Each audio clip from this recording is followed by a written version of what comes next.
কবিতায় কবি সংসারের এক অপ্রয়োজনীয় অবহেলিত দুঃখী মায়ের কথা কবি তুলে ধরেছেন। কবি শুভ দাশগুপ্তের জন্মদিন।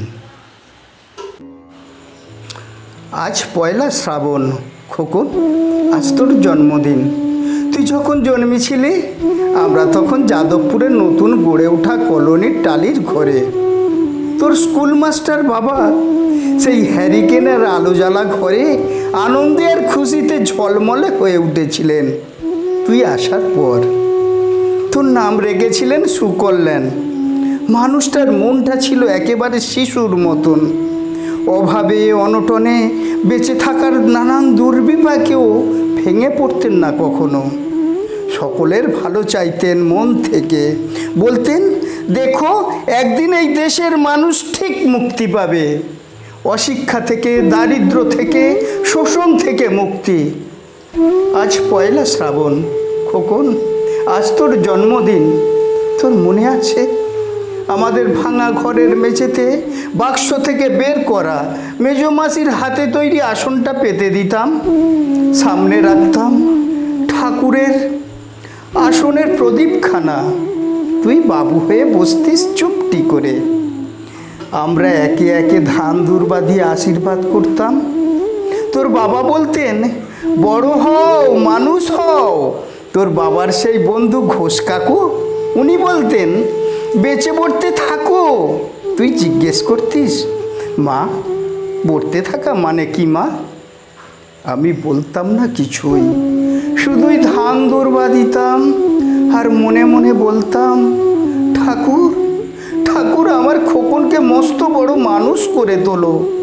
ও যেন সত্যি মানুষ হয়, ওর যেন কোনো বিপদ না হয় ঠাকুর। কষ্টের সংসারে ওই একটা দিন বাড়তি দুধ নিতাম, পায়েস রান্না করে দিতাম তোকে। তুই পায়েস খেতে বড় ভালোবাসতিস। তোর বাবা বাস স্ট্যান্ডের সেই দোকান থেকে নিয়ে আসতেন তোর প্রিয় মিষ্টি ছানার গজা। সামান্য স্কুল মাস্টার, এতে কী বা হয়? ঘরে বসে ছাত্র পড়িয়ে আসতেন কিছু। দাও দাও অভাবের আগুনে সেই রসদ ফুটতে সময় লাগতো না। তোর বাবার জামা সেলাই করতাম আর বলতাম, সামনের মাসে দুটো জামা বানিয়ে নিও। উনি বলতেন, খোকন বড় হচ্ছে, ভাবছি সামনের মাস থেকে আজকের বাড়তি দুধ নেব। দুধে শক্তি বাড়ে, বুদ্ধি বাড়ে। শক্তি আর বুদ্ধি না হলে তোমার খোকন মস্ত বড় মানুষ হবে কি করে? ভাবছি আরও দুটো টিউশানি নেব। ছাত্র পড়িয়ে পড়িয়ে মানুষটা দিনের শেষে একেবারে ক্লান্ত হয়ে যেতেন। রাতের অন্ধকারে উঠোনে জুড়ে তখন জোনাকির ব্যস্ততা, আর ঘরে ঘরে তোর পড়া মুখস্থ করার একটানা সুর আমাদের কলোনির ভাঙাচোরা ঘরটাকে একেবারে জীবন্ত করে তুলত। তখন মাঝে মাঝে উনি বলতেন, তোমার শরীরটা দিন দিন বড় ভেঙে পড়ছে, খাওয়া দাওয়া একটু করো। শাড়িটাও তো দেখছি বেশ ছিঁড়েছে, কালই আমি ফেরার পথে একটা শাড়ি নিয়ে আসবো। ধারেই আনবো। আমি বলতাম, সামনে খোকনের উঁচু ক্লাস, কত বইপত্তর কিনতে হবে, কত খরচ। উনি দীর্ঘশ্বাস ফেলে চুপ করে যেতেন।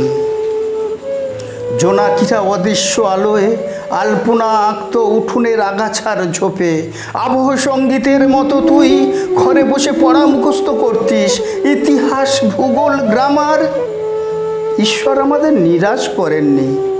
তুই কত বড় হলি, সব পরীক্ষায় কত ভালো ফল হলো তোর।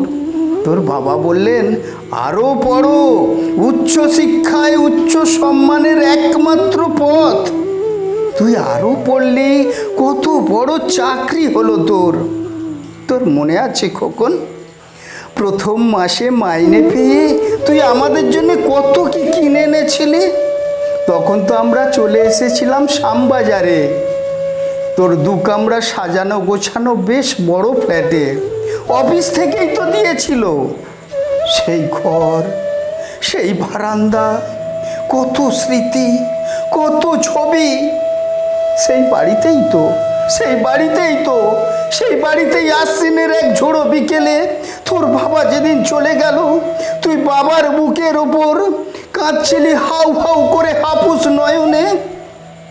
আর সদ্য স্বামীহারা তোর মুখ থেকে আরো ভেঙে পড়েছিলাম, তোকে বুকে টেনে নিয়েছিলাম, ছোটবেলার মতো বলেছিলাম, কাঁদিস না খোকন, আমি তো আছি। আজ পয়লা শ্রাবণ, কলকাতা থেকে অনেক দূরে মফস্বলে এক বৃদ্ধাশ্রমে আমি একেবারে একা খোকন। তোকে বড্ড দেখতে ইচ্ছে করছে রে, তোকে, বৌমাকে, ছোট্ট বিল্টুকে। তোরা এখন নিশ্চয়ই সল্লেগে মার্বেল বসানো সেই ঝকঝকে ফ্ল্যাটে, তোর বাড়িতে নিশ্চয়ই আজ খুব বড় পার্টি হচ্ছে, তাই না রে খোকন? অনেক লোকজন, হইচই, খাওয়া দাওয়া, খুব ভালো, খুব ভালো।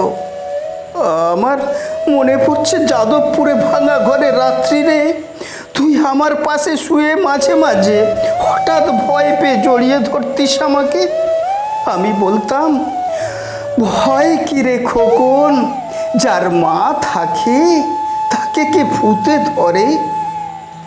তুই নিশ্চিন্ত ঘুমিয়ে পড়তিস আমার বুক জুড়ে তোর আধুনিক সংসারে। এই বুড়িটার একটু ঠাঁই হলো না রে। প্রতিমাও তো মা, ওরও তো আছে আমার খোকনের মতো খুল আলু করা এক চাঁদের টুকরো। কিন্তু সময়ের কি আশ্চর্য পরিবর্তন। তুই বুঝি আর এখন পায়েস খাস না রে খোকন? তুই জানিস না রে খোকন, আজ আমি পায়েস রান্না করেছি। হ্যাঁ, তোর পাঠানো টাকায় সারাদিন সেই পায়েস বাটি সামনে নিয়ে বসে আছি রে খোকন।